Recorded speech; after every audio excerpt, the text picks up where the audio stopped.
A paz do Senhor! Oi, gente! Hoje nós vamos fazer o último vídeo do ano, que é o vídeo 32. Então, é Gênesis 32, gente. Porque o que acontece? Nós demos um tempo para vocês estudarem, a gente viu que algumas pessoas se interessaram, outras não, os vídeos estão tendo poucas visualizações, decidimos então manter com Deus o padrão que nós determinamos desde o início, que era estar sempre fazendo os vídeos e de preferência todos os dias. Vamos fazer essa tentativa aqui, mas o Gabriel trouxe uma ideia que eu achei muito boa, que é a ideia de nós, além de lermos, ele vai trazer também as referências na Bíblia dos textos que a gente for lendo a partir de agora. Então tem essa nova mudança, vamos continuar naquele formato, ler um versículo, falar sobre ele, Gabriel traz a referência, falar um pouco sobre Gênesis 32, né? Então eu espero que esse formato agrade mais vocês, e qualquer coisa, gente, deixa aí nos comentários o que você acha que pode ser mudado, o que vocês acham que não está legal. Lembrando que nós não temos ainda os equipamentos corretos para poder enquadrarmos bem a tela. Nós temos ainda um pouco de dificuldade a respeito disso. Nem iluminação. Mas vai melhorar. Hoje nós estamos com a iluminação do sol. Então, a gente está fazendo o melhor que a gente pode e tentando melhorar cada dia mais, tá? Vem conosco, vamos estudar. O Gabriel vai começar a ler Gênesis, ele vai ler o 1 e o 2. E quando ele lê o 1 e o 2, ele vai falar sobre as referências, e eu também vou falar um pouco sobre isso. E o Miguel, se tiver alguma coisa, tá, Miguel? Você fala também, tá bom? Então vamos lá, gente. Lá, ciúme. Vamos lá, né? E foi também Jacó o seu caminho, e encontraram-no os anjos de Deus. E Jacó disse quando os viu: este é o exército de Deus. E chamou o nome daquele lugar Manaim. Então, as primeiras referências, quando fala no versículo 1, foi também Jacó o seu caminho, encontraram os anjos de Deus. Em Salmo 91, 11, deixa eu abrir aqui. Salmo 91, 11, você pode abrir. Diz assim: porque aos seus anjos dará ordem a teu respeito para te guardarem em todos os seus caminhos. Eles te sustentarão nas suas mãos para que não tropeces com teu pé em nenhuma pedra. Tremendo isso, né? Aconteceu com Jacó exatamente o que a Bíblia diz que acontecerá caso você sirva ao Senhor e creia e confie nele, né? Exatamente. Você vê que Jacó ainda estava tendo intimidade com Deus, ainda não tinha total intimidade com Deus, mesmo assim o Senhor já o livrou. Então, gente, 1,14. Vai, Hebreus 1,14.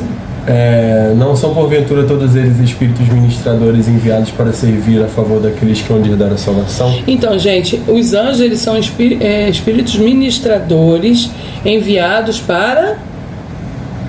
a favor daqueles que hão de herdar a salvação.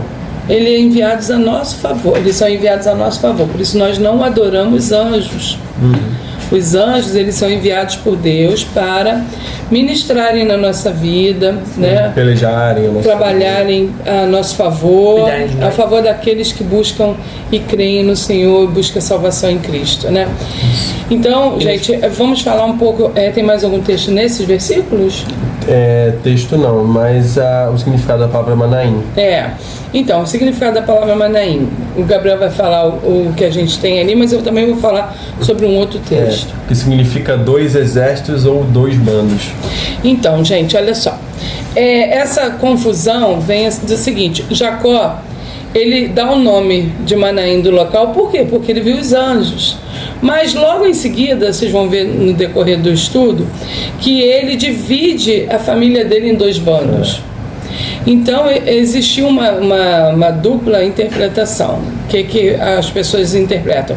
Que além do acampamento duplo, que Manaim significa acampamento duplo por causa do acampamento dele, que teve que se dividir em 2, e também acampamento duplo porque eram dois grupos de anjos. O acampamento de Deus.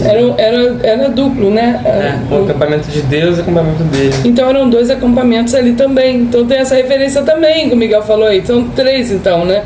3 opções.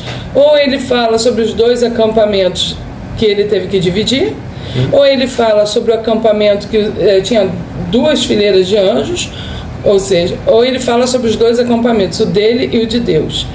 Na verdade, isso aí não tem tanta relevância assim. O importante é saber que ali ele nomeou porque ele teve ali essa proteção de Deus. Mas eu estava lendo a palavra hebraica Manaim, né, que foi o nome dado por Jacó ao local, ou seja, Jacó nomeou o local de Manaim, onde ele viu os anjos de Deus. Em Gênesis 32, 1, 2, ele dá o nome, né? E logo em seguida ela é mencionada várias vezes no Antigo Testamento.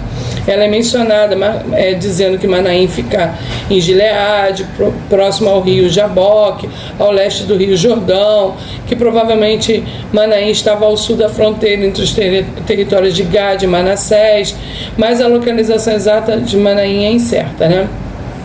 Então, ele depois aparece também no tempo de Josué. Manaim foi apontada como residência de alguns levitas, em Josué 21, 34 ao 38.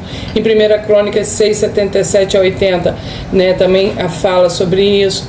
Já na época da monarquia em Israel, quando começou os reinados, né, dos reis de Israel, após a morte do rei Saul, durante um período muito breve, Manaim se tornou a capital do governo de Isbosete, né, está lá em 2 Samuel 2, do 8 ao 29. Mais tarde também foi ali que Davi se refugiou ao fugir da rebelião de Absalão, né, está em 1 Reis 4, 14. Depois disso também Manaim é mencionada uma última vez como sendo a residência de um oficial do rei Salomão, 1 Reis 4, 14 também. Né? Então, o que aconteceu em Manaim? Sem dúvida, a passagem bíblica ela fala sobre os anjos do Senhor, quando Jacó contempla os anjos do Senhor. Né? A Bíblia diz que antes de Jacó se encontrar com Esaú, anjos de Deus saíram ao seu encontro. Então, quando Jacó viu os anjos, ele disse: este é o acampamento de Deus. Então, o escritor de Gênesis informa que o patriarca chamou aquele lugar de Manaim, chamou por consequência disso. Então, com base nesse relato, o verdadeiro significado de Manaim, dado por Jacó, começa a ser discutido, mas a gente acredita que seja por causa dos anjos do Senhor. Então, vou falar aqui também um pouco sobre o significado bíblico de Manaim. Manaim literalmente significa 2 acampamentos. Mas quais acampamentos Jacó tinha em mente quando chamou aquele lugar de Manaim, né? Tudo indica que o acampamento de Deus era um deles, pois Jacó designou aquele lugar com esse nome ao presenciar os anjos de Deus. Esse acampamento de Deus, representado ali pelos anjos que Jacó contemplou, implicava no sentido de um escudo e proteção celestial para a vida de Jacó. Mas o significado de Manaim fala de 2 acampamentos. Então, qual seria o outro acampamento? Seria o segundo acampamento, o próprio acampamento de Jacó? Se for assim, então um acampamento seria o terreno e o outro celestial? Mas também há a possibilidade de que Jacó tenha em mente 2 acampamentos celestiais. Pode ser que ele tenha se referido ao episódio que aconteceu em Betel, Gênesis 28, 12 a 22. Alguns estudiosos até sugerem que Jacó pode ter se referido ao fato de que ele dividia suas caravanas familiares em 2 grupos, como a gente já falou aqui, e que de alguma forma os anjos de Deus estimularam a isso, né? Então, Gênesis 32, 8 a 10, né, ele vai falar sobre isso. Mas é pouco provável que o significado se refira a essa questão, né? Seja como for, ao chamar aquele lugar de Manaim, após ver os anjos de Deus, parece que Jacó estava declarando que ali ele pôde contemplar o exército de Deus, assim como anteriormente ele havia chamado outro local em Betel, ao dizer que ali era o portal do céu, a casa de Deus, né, no Gênesis 28, 17. Ao chamar aquele local de Gileade e de Manaim, ele estava dizendo que de forma providencial ali estava o acampamento de Deus na terra. Então é isso, falando sobre Manaim, tá? Só pra gente falar um pouco sobre Manaim. Então vamos agora continuar a leitura. E disse Jacó, a epígrafe diz assim: Jacó envia mensageiros a Esaú. E enviou Jacó mensageiros diante da face de Esaú, seu irmão, à terra de Seir, território de Edom. E ordenou-lhes, dizendo: assim direis a meu senhor Esaú: assim diz Jacó teu servo, como peregrino morei com Labão e me detive lá até agora. E tenho bois e jumentos e ovelhas e servos e servas, e enviei para anunciar a meu senhor, para que ache graça aos teus olhos. E uma referência que tem aqui é em Provérbios 15, que diz: A resposta branda desvia o furor, mas a palavra dura suscita a ira. Né? Ou seja, né, Jacó foi lá acalmar os ânimos de Esaú com presentes e com palavras doces, né? Sim. Ele chega e já fala que ele é servo de Esaú, já com toda a humildade para que Esaú se acalme, né? Quebrantasse, desviou, você vê que desviou totalmente o furor de Esaú. Virou Natal. Emenda essa palavra, hein, gente? Tá vendo? Os mensageiros tornaram a Jacó dizendo: fomos a teu irmão Esaú, e também ele vem encontrar-te, e 400 varões com ele. Gente, imagina, você tá com medo de uma pessoa e você descobre que ela vem com 400 homens. Tipo assim, Um exército! A Bíblia... Então Jacó temeu muito e angustiou-se e repartiu em 2 bandos o povo que com ele estava, e as ovelhas, as vacas e os camelos. Porque dizia: se Esaú vier a um bando e o ferir, o outro bando escapará. Disse mais Jacó: Deus meu pai Abraão e Deus meu pai Isaque, ó Senhor, que me disseste: torna a tua terra e a tua parentela e fartei bem. Menor sou eu que todas as beneficências e que toda a fidelidade que tiveste com teu servo, porque com meu cajado passei este Jordão, e agora me tornei em 2 bandos. E as referências que tem aqui é em Salmo 50. Salmo 50, 15. Invoca-me no dia da angústia e eu te livrarei e tu me glorificarás. Gente, tremendo, né? Jacó, quando ele descobre que o irmão vinha com 400 homens, ele já se angustiou e repartiu logo o povo, já temendo, né? Pior, ele vai e reparte o povo, ovelhas, vacas, camelos, em 2 bandos, ou seja, divide tudo, separa. Aí ele diz: bom, se Esaú vier a um bando e o ferir, o outro escapará. Aí disse Jacó, né? Ele clama ao Senhor, ele faz uma oração a Deus. Ele invocou o Senhor, como disse. No dia da angústia. Deus meu pai Abraão, Deus meu pai Isaque, o Senhor que me disseste: torna-te a tua terra e a tua parentela e fartei bem. O Senhor que me mandou, estou obedecendo ao Senhor. O Senhor disse que me fará bem. Menor sou eu que todas as beneficências. Ele reconhece a soberania de Deus na vida dele. Eu não sou nada, Senhor. A sua fidelidade é grande ao teu servo, porque com o meu cajado passei esse Jordão e agora me tornei em 2 bandos. Estou aqui dividido, Senhor, em 2 bandos, né? Me livra, te peço, me livra da mão do meu irmão Esaú, que eu o temo. Ele diz, né, com toda essa letra: eu o temo. Porventura não vem e me fira, e a mãe com os filhos. Uma lição, né, para todos nós, porque às vezes a gente passa por algumas coisas na vida e ficamos angustiados, e a coisa que nos salva é colocar tudo diante do altar, porque o Senhor, ele tem planos bons, né, como diz a palavra de Deus. Tem bons planos a vós, não planos de coisa ruim. Planos de bem, não de mal, para dar o fim que vós desejais. Exatamente, o Senhor, ele tem planos bons para nós, então nós estamos passando por angústias agora, por algum motivo. E que a gente venha colocar cada vez no altar as coisas. Tremendo, que às vezes, né, na angústia, outra coisa que nasce na angústia, comunhão com Deus, né?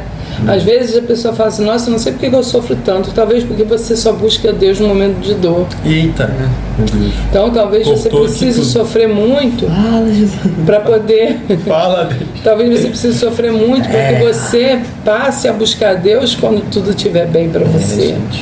Porque buscar Deus quando está na dor é fácil, mas buscar Deus quando não está doendo, esse que é difícil. Até tem uma canção, um dia desse estava falando sobre ele, né? Uma canção que eu não lembro agora, ela que está cantando aí o tempo todo nas igrejas, e que fala isso, né? Que é para buscar, louva a Deus na prova, louva a Deus na dor, louva a Deus. Mas isso é fácil, louvar a Deus na dor, na prova é fácil. O espírito já está pronto para né? isso. Você está pronto para buscar Deus, para louvar, para clamar, porque você está numa situação de necessidade. Difícil quando tudo está bem, quando não tem problema, quando você está feliz, quando você está realizado. Aí que eu quero ver você buscar Deus. Tipo assim, a Bíblia fala que mais difícil é o rico entrar no reino dos céus do que um camelo passar pelo fundo da agulha, né? Por aquele buraco que Não é agulha não, tá ligado? Antes é eu uma achava que era- parede Não. com um fundo. Como é que pode a gente pensar uma coisa dessa, né? Tipo, senão assim, É porque impossível. o camelo ele é grande, tem as corcovas, e para passar por aquela brechazinha ele tinha dificuldade, não conseguia passar ali. Era muito difícil mesmo. Então, por isso tem essa referência que o Miguel falou. Eu gostei da referência. Ouve o que o Espírito de Deus fala para as igrejas. Fala, Miguel. É porque o rio tem tudo fácil. Ele conquistou tudo que ele tem, mas ele não precisa. Ele não precisa de Deus, entendeu? Ele não. De que, mesmo ele tendo tudo aquilo que ele tem, ele só tem tudo aquilo ali porque Deus permitiu. Entendeu? Ele. Ele não reconhece a soberania de Deus, né? Ele se acha muito, que nem os reis. Os reis do Egito se achavam que eram deuses. Porque para eles eram grande coisa. Aí morreu tudo. Inclusive até Jesus, quando estava sendo entregue à morte, ele falou que a autoridade que tinham não era deles, era Deus que tinha dado. Exatamente. Então, não tem por que nós acharmos que somos melhores do que alguém porque nós temos cargo, autoridade ou dinheiro. A Bíblia diz, né? Toda boa dádiva e todo dom perfeito vem do alto, descendo do Pai das luzes, onde não há sombra nem variação. Então é Deus quem te dá todas as coisas. Falando nisso, já agradeceu a Deus hoje por tudo que Ele tem te dado? Por todos os bens que Ele tem te feito? Esse é o momento de você fazer isso. Porque reclamar não vai mudar a sua história. Lamúrias, reclamações, lamentos, não vai mudar a sua história. Mas a gratidão muda. E o povo de Israel é prova disso, porque se os irmãos forem ver a distância entre o Egito e onde eles chegaram, vão ver que era de 40 dias. E eles ficaram lá por quanto tempo? 40 anos. Por quê? Porque se afastaram do Senhor, murmuraram, não quiseram se voltar para Deus de verdade, mesmo vendo todas as maravilhas e sinais que Deus fazia para eles, eles não se quebrantaram. Tiveram que entender que Deus é quem manda. E nem entraram na Terra Prometida. Só as filhas. Isso aí é bem forte, né? É muito triste, né? Mas a gente vê muito. A gente até estava ouvindo hoje falando sobre isso, né? Sobre outra pregação que eu não vou trazer agora porque ela é longa. Mas muitos homens e mulheres começam bem, buscando ao Senhor, crendo no Senhor, e de repente no meio do caminho se desvia, no meio do caminho desiste, no meio do caminho muda de foco, muda de direção. Gente, não faça isso. Se mantenha firme, constante, confiante no Senhor, e Deus vai consertar tudo, vai colocar tudo no lugar. Aquilo que parece que não tem jeito, Deus pode fazer o melhor. E Ele tem mandado maná. Ele tem mandado maná. Você não está passando fome, você não está passando necessidade, e Deus está falando contigo nesse último dia de ano, hein? Você não está passando fome nem físico e nem espiritual, né? Porque glória. tem muita palavra aí esperando você escutar, né? Para você se alimentar da palavra, né?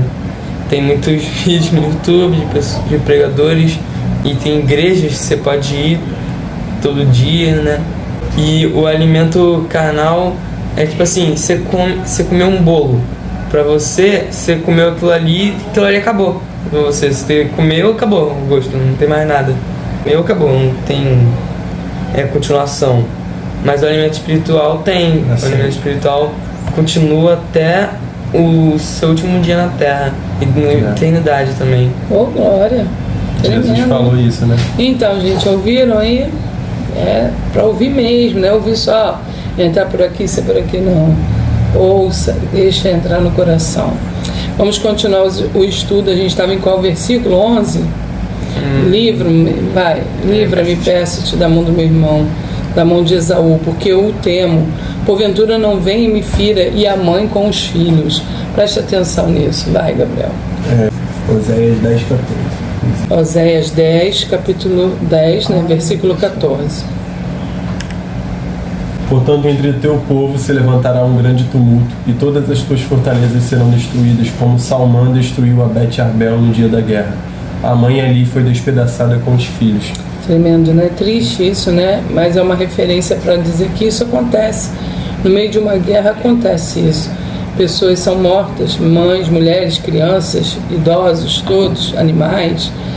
E a guerra nunca é boa, né? Talvez alguns animais tenham sorte de ser levados para enriquecer o povo inimigo, né, que destruiu aquele reino. E algumas pessoas são levadas escravas, mesmo doentes, né? Deus às vezes feridos. permite a guerra, não que ele queira a guerra, mas às vezes ele permite a guerra por questão de necessidade. Deus destruiu Sodoma e Gomorra, matou pessoas, mulheres, crianças, todos, porque eram pessoas totalmente desviadas do Senhor. Aí algumas pessoas vão dizer assim, mas que Deus é esse que mata até crianças? Querido, deixa eu te falar uma coisa, a criança quando morre vai para os braços do Senhor, porque ela é pura. Mesmo se ela estiver num local mesmo que ela esteja num lugar amaldiçoado, um local de lixo, sim, ela ainda é pura, ela é uma criança, ela não tem mentalidade, ela não tem malícia, não tem mentalidade de um adulto. Exatamente. Um adulto os adultos matam, roubam, e a criança não tem isso, ela é inocente. Por isso que Jesus disse, deixai vir a mim os pequeninos, porque deles é o reino dos céus. Então não fique aí desesperado, se lamentando, porque Deus mandou na Bíblia matar um povo inteiro, inclusive mulheres e crianças e animais. Porque, gente, você enxerga o mundo que está aqui, mas Deus, Ele conhece o aqui e o posterior, o depois. Ele conhece o que vem depois, Ele conhece a eternidade, Ele conhece a vida após a morte, você não. Então para você é um absurdo alguém morrer aqui, mas para Deus, talvez, para que você não entenda, que aquelas crianças deixaram de ser jogadas no inferno, crescendo e se tornando pessoas ruins, e foram para os braços do Senhor. E passou ali, tu disseste, certamente te farei bem, e farei da tua semente como a areia do mar, que pela multidão não se pode contar. E passou ali aquela noite, tomou do que lhe veio a sua mão um presente para o seu irmão Esaú, 200 cabras e 20 bodes, 200 ovelhas e 20 camelos, presentinho. 500 camelas de leite com suas crias, 40 vacas e 10 novilhos, 20 jumentas e 10 jumentinhos. Só isso, 200 cabras, Só isso. 20 bodes, 200 ovelhas, 20 carneiros, 30 camelas de leite com suas crias, 60 na verdade total, 40 vacas e 10 novilhos, 20 jumentas e 10 jumentinhos, presentinho, entendeu? Um pouquinho, não é nada. Um presentinho simbólico. E Deus nas mãos, aí o 16. Se eu tivesse daqui, não teria Aí a referência é Provérbios 18 e 16. Que diz? O presente do homem alarga-lhe o caminho e leva-o à presença dos grandes. Então, E deu nas mãos dos seus servos, cada rebanho à parte, e disse aos seus servos: passai adiante da minha face, e ponde espaço entre rebanho e rebanho. E ordenou ao primeiro, dizendo: quando Esaú, meu irmão, te encontrar e te perguntar, dizendo: de quem és, para onde vais, de quem são esses diante da tua face? Então dirás: são de teu servo Jacó, presente que envia meu senhor a Esaú. E eis que ele mesmo vem também atrás de nós. E ordenou também ao segundo e ao terceiro e a todos os que vinham atrás dos rebanhos, dizendo: conforme esta mesma palavra falareis a Esaú quando o achardes. E direis também: eis que o teu servo Jacó vem atrás de nós, porque dizia: eu o aplacarei com o presente que vai adiante de mim, e depois verei a sua face. Porventura aceitará a minha face. Assim passou o presente diante da sua face. Ele, porém, passou aquela noite no arraial. ele tentando de tudo para acalmar Esaú. Ai meu Deus, vou mandar presente para Esaú ficar calminho. Qualquer coisa, manda aqui Mandou 3 servos dividido, porque é o primeiro, para ver qual seria a reação de Esaú no primeiro. Esaú aceitou o primeiro. Qual seria a reação de Esaú no segundo? Esaú vai e aceita o segundo. Qual seria a reação de Esaú no terceiro? Esaú vai, ou seja, ele envia servos assim, vamos ver o que ele vai fazer, né, diante desses presentes. Qual será a reação? Talvez se Esaú tivesse matado o servo que ele enviou, os outros que estavam indo atrás poderiam ter chegado lá e falado assim: mataram o servo, que o primeiro servo foi à frente, assim. Isso, mas não aconteceu porque ele realmente teve uma estratégia dada por Deus. Deus dá estratégia pra gente. Ele vai dar estratégia para você resolver esses problemas que você tem. Tenha fé. Em Provérbios 21:14, que é a referência: o presente dado em segredo aplaca a ira, e a dádiva no regaço põe fim à maior indignação. Gente, porque você fazer o bem, você atrai o bem.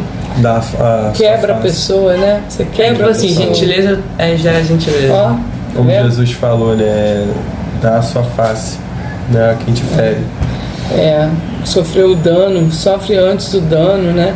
Se alguém te pedir para andar 1 milha, andar 2 com ele. Se alguém te pedir a capa, dê também as sandálias. São palavras assim de sabedoria, né? De como você deve agir diante das coisas. Claro que a gente às vezes tem dificuldade de viver isso no dia a dia, mas é assim que Deus faz as coisas acontecerem. Gabriel não está aparecendo quase nada, né, gente? Desculpa. Agora 22. E levantou-se aquela mesma noite e tomou as suas 2 mulheres e as suas 2 servas e os seus 11 filhos e passou o val de Jaboque. E tomou-os e fê-los passar o ribeiro e fez passar tudo o que tinha. Jacó, porém, ficou só e lutou com ele um varão até que a alva subia. E vendo que não prevalecia contra ele, tocou a juntura de sua coxa e se deslocou a juntura da coxa de Jacó lutando com ele. Disse: deixa-me ir, porque já a alva subiu. Porém ele disse: não te deixarei ir, se não me abençoares. E disse-lhe: qual é o teu nome? E ele disse: Jacó. Então disse: não se chamará mais o teu nome Jacó, mas Israel, pois como príncipe lutaste com Deus e com os homens e prevaleceste. Aí a referência em Lucas. Tremendo, gente. Aí a referência em Lucas 18:1. E contou-lhes também uma parábola sobre o dever de orar sempre e nunca desfalecer. Orar sempre, nunca desfalecer, ou seja, você insistir na oração. O que ele fez ali, o que Jacó fez ali é insistir, é não desistir, é clamar, é pedir, Senhor, não vou desistir, Senhor, por favor, Senhor. É como a parábola que Jesus falou sobre o juiz iníquo, né? Que a viúva insistiu tanto que ele ouviu. Porém ele disse: não te deixarei se não me abençoares. Aí tem lá o Lucas 18:1. E disse-lhe: qual é o teu nome? E ele disse: Jacó. Então disse: não se chamará mais o teu nome Jacó, mas Israel, pois como príncipe lutaste com Deus e com os homens e prevaleceste. Sabe qual é o significado de Israel? O significado de Israel que significa aquele que luta com Deus. Gênesis 33:4, que fala que Esaú perdoou ele. Era pra vocês deixarem um comentário. E Jacó lhe perguntou e disse: dá-me, peço-te a saber o teu nome. E disse: por que perguntas pelo meu nome? E abençoou-o ali. Aí tem a referência de Juízes 18. Juízes 13, 18? 13, 18. E diz assim: e o anjo do Senhor lhe disse: por que perguntas assim pelo meu nome, visto que é maravilhoso? Nossa, que lindo, meu Deus. Como é maravilhoso mesmo, é maravilhoso mesmo. Só podemos dizer isso do nome de Deus, maravilhoso. Verdade. Gente, é tão tremendo isso. Gente, eu tenho... Será que um dia lá na glória a gente vai conhecer o nome de Deus? Ah, com certeza. Ai, gente, eu espero. Porque nosso corpo não vai ser isso. carnal. Aleluia. Aqui na terra. Nossos corpos serão transformados, assim, deixarão de ser vai carnais. ser alma. Vai ser espírito. Glória a Deus por isso. Glória a Deus. Vai ser um corpo, mas não um corpo carnal. Vai ser um corpo vai ser espiritual, né? Glória a Deus. Aí e chamou Jacó o nome daquele lugar Peniel, porque dizia: tenho visto a Deus face a face e a minha alma foi salva. Aí Juízes 6:22. Então viu Gideão, que era o anjo do Senhor, e disse: ah, Senhor Deus, pois vi o anjo do Senhor face a face. 22. E disse Manoá à sua mulher: certamente morreremos por quanto temos visto a Deus. Porém sua mulher lhe disse: se o Senhor nos quisesse matar, não aceitaria da nossa mão o holocausto e a oferta de alimentos, nem nos mostraria tudo isto, nem nos deixaria ouvir tais coisas neste tempo.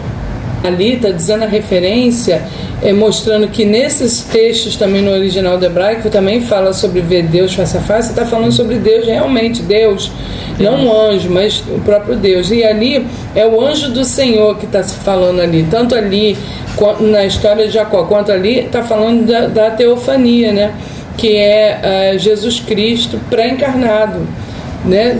Todas essas opções ali está falando sobre Jesus pré-encarnado. E eu acredito que seja da mesma forma que Jesus apareceu para os discípulos depois. Exatamente, depois gente. de ressurreto. E olha só que coisa, Jesus, ele a Bíblia diz, né? João falou que no princípio era o verbo, e o verbo estava com Deus, e o verbo era Deus, e ele estava no princípio com Deus, e todas as coisas foram feitas por ele, e sem ele nada do que foi feito se fez.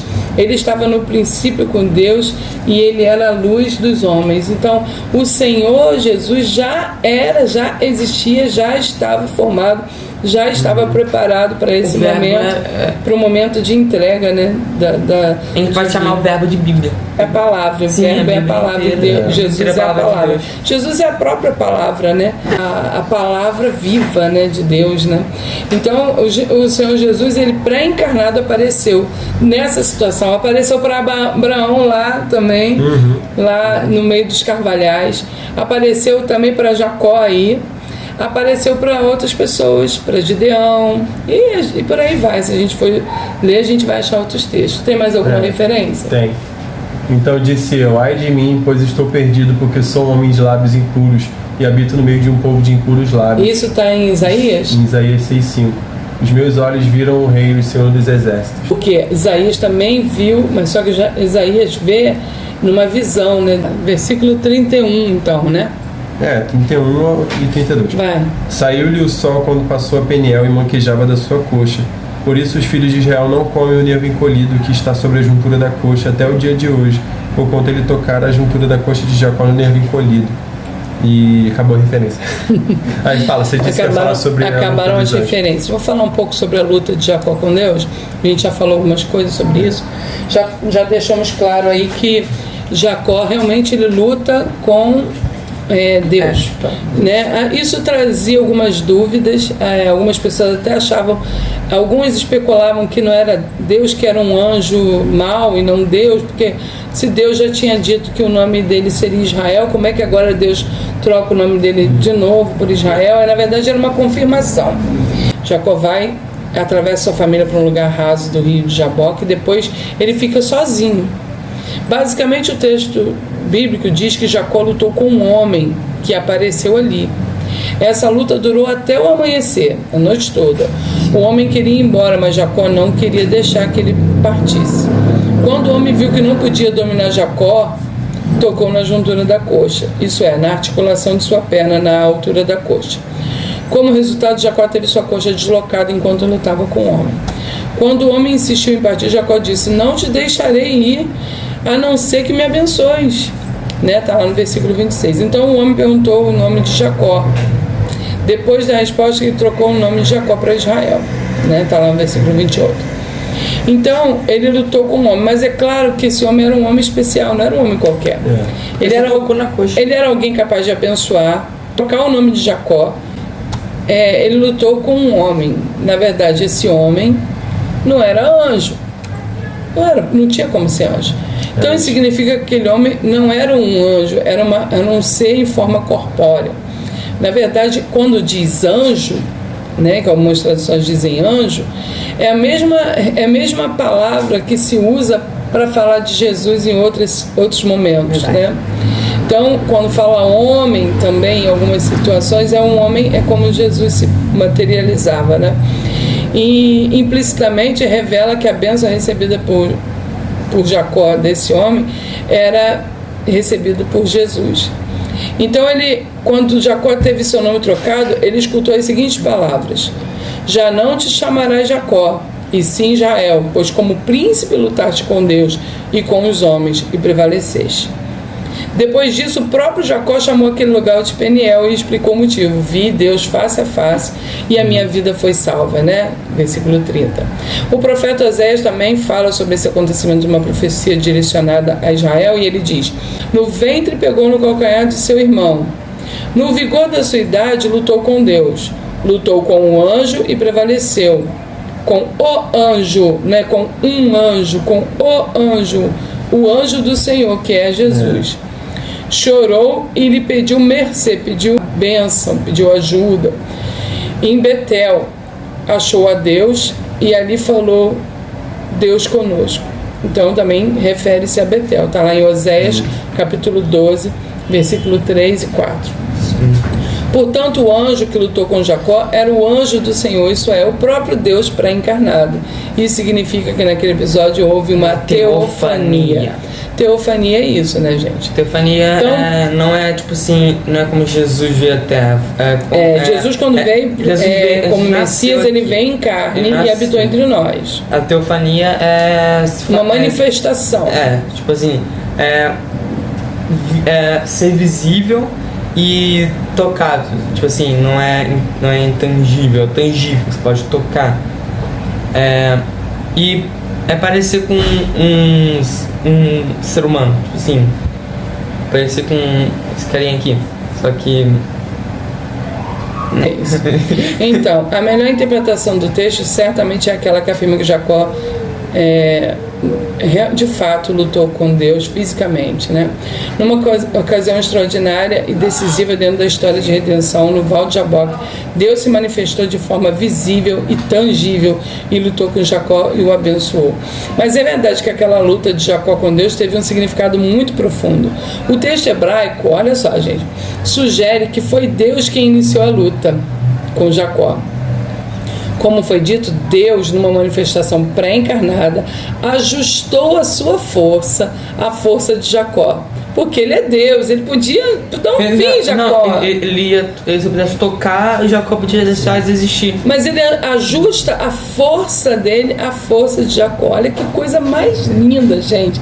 Ele vai ali, ele se coloca numa situação do mesmo nível e permite lutar, e luta com Jacó. Isso explica porque Jacó prevalece na luta. Jacó consegue vencer. Um nível de força. Né? Jacó prevalece até que tem a sua coxa deslocada. Ou seja, o Senhor fala assim, chega, tocou, deu um toquinho, gente, na coxa. Aí a coxa. E naquele momento Jacó perde o ponto de equilíbrio da força dele, né? A partir dali, cada passo de Jacó seria um lembrete da sua dependência da graça de Deus. Gente, dependendo da graça de Deus é o que a gente faz. A gente não tem força para ir contra Deus ou contra as coisas de Deus, nós dependemos da graça dele. Olha que coisa linda, como essa palavra, ela é também uma profecia da vinda do Messias, gente. Presta atenção, olha que coisa linda. Ali naquele momento, a gente depende da graça de Deus. O Jacó depende da graça de Deus, como nós dependemos da graça de Deus. E aí, quando Deus lhe pergunta seu nome, né? Pergunta para Jacó, e qual é o seu nome?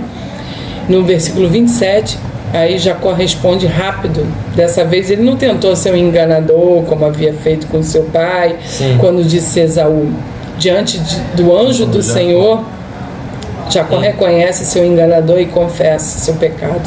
Foi ali que Jacó verdadeiramente teve um encontro com Deus. Ele não teve apenas seu nome mudado, mas teve sua vida transformada. Ao lutar com Deus, Jacó não prevaleceu por sua força, capacidade ou qualquer habilidade. Jacó lutou com Deus e prevaleceu por sua fraqueza, por sua sinceridade, por sua contrição, quebrantamento, humildade e insistência, persistência, que é o verdadeiro e real significado do nome Jacob. Persistência. Insistência, né? Persistência. Isso assim, a gente pode levar em consideração isso para a nossa vida no quesito oração. Busca, exatamente, gente. A gente orar e buscar o Senhor através da oração e não desistir, mesmo que a gente ache que nós não estamos sendo ouvidos.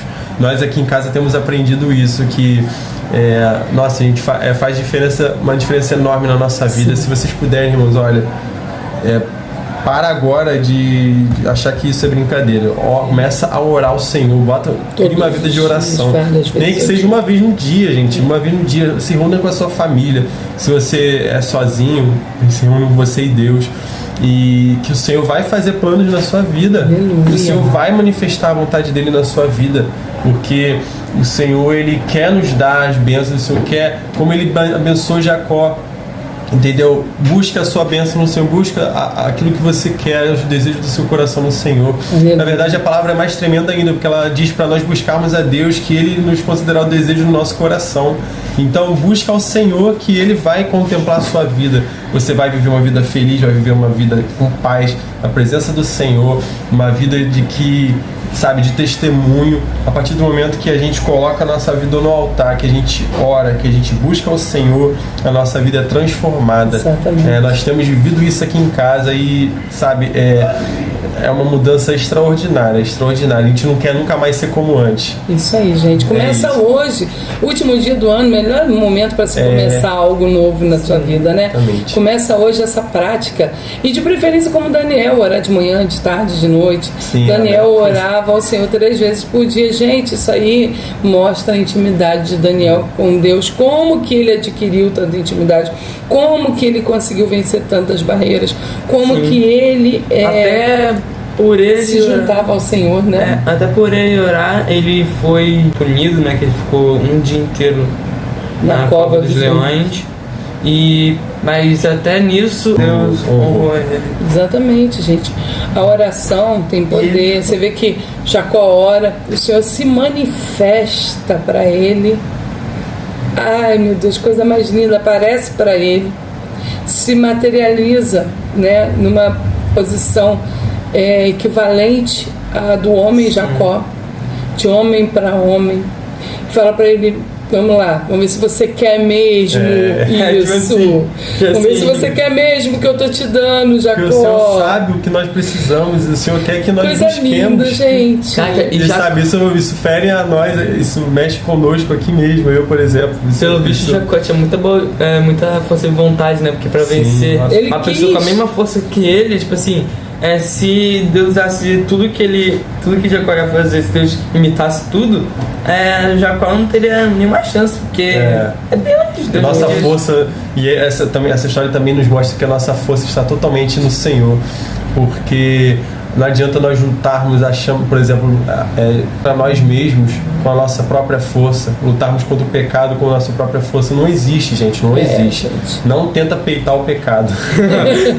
Não tenta, gente, achar que você é forte o suficiente para resistir, porque nós não somos.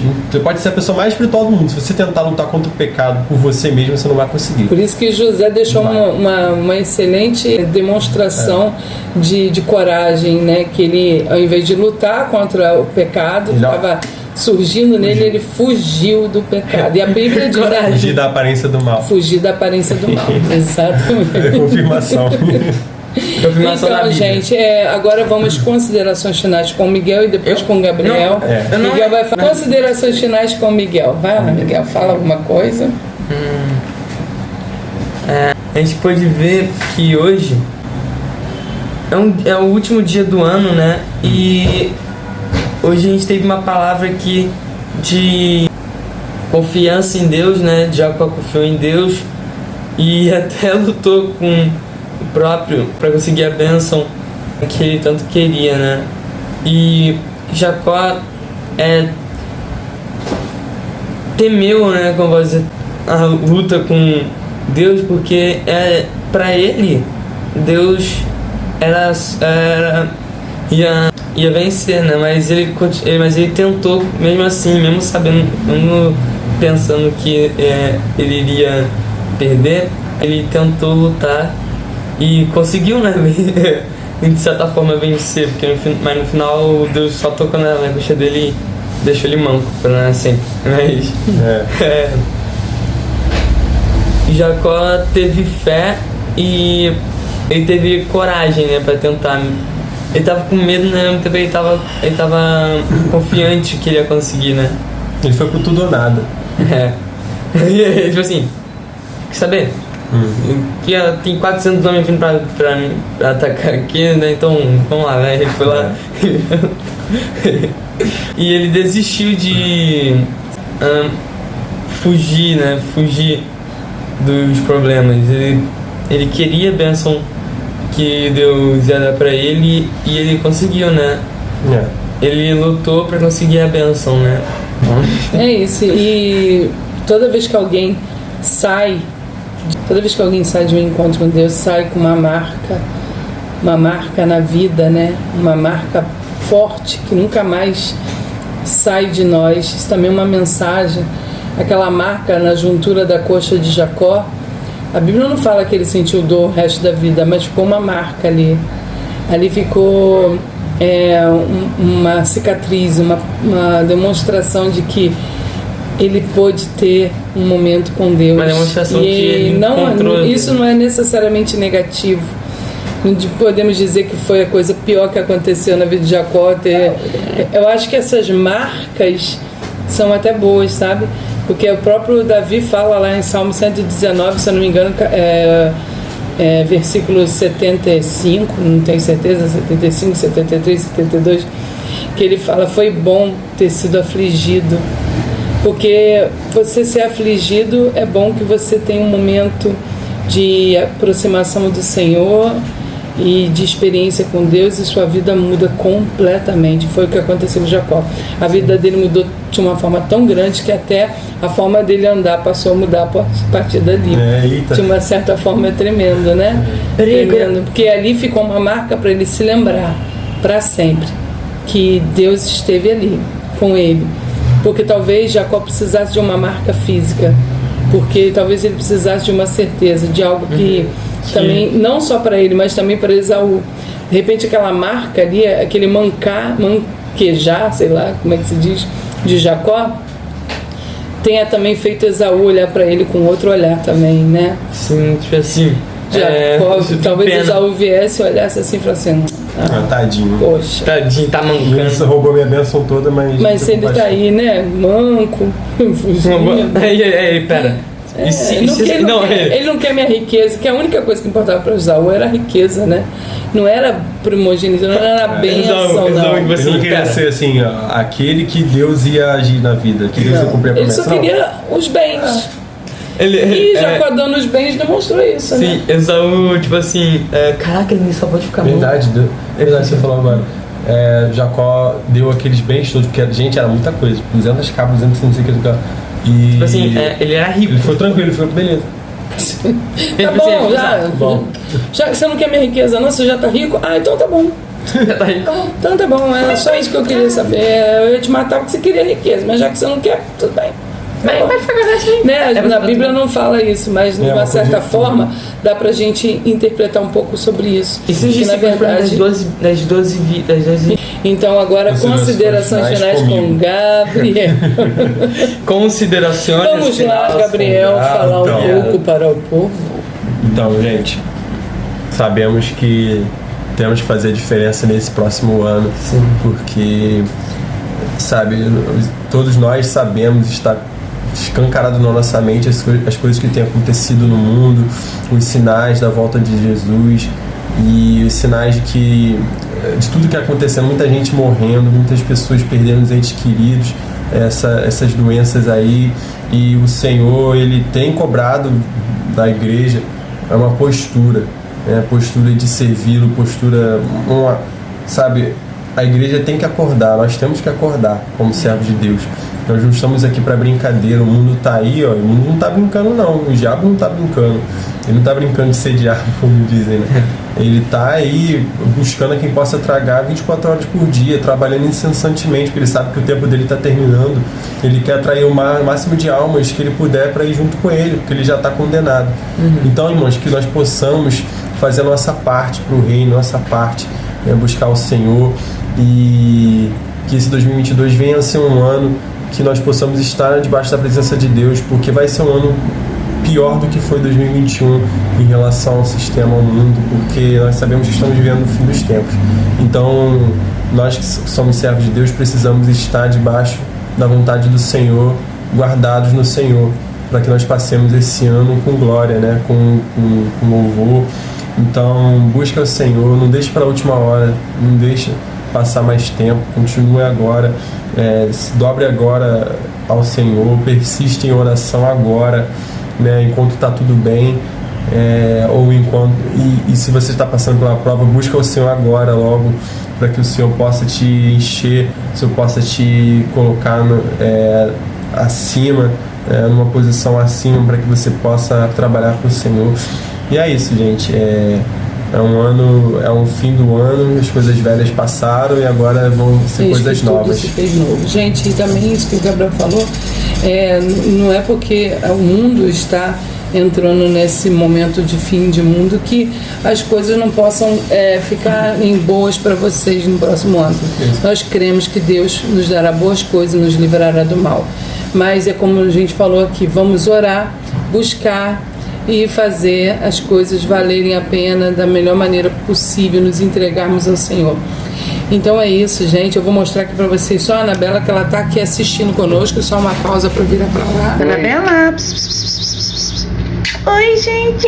Eu tô aqui, ó, ouvindo a palavra de Deus, tá? Feliz ano novo pra vocês! Tô com soninho. Não. Linda! Não.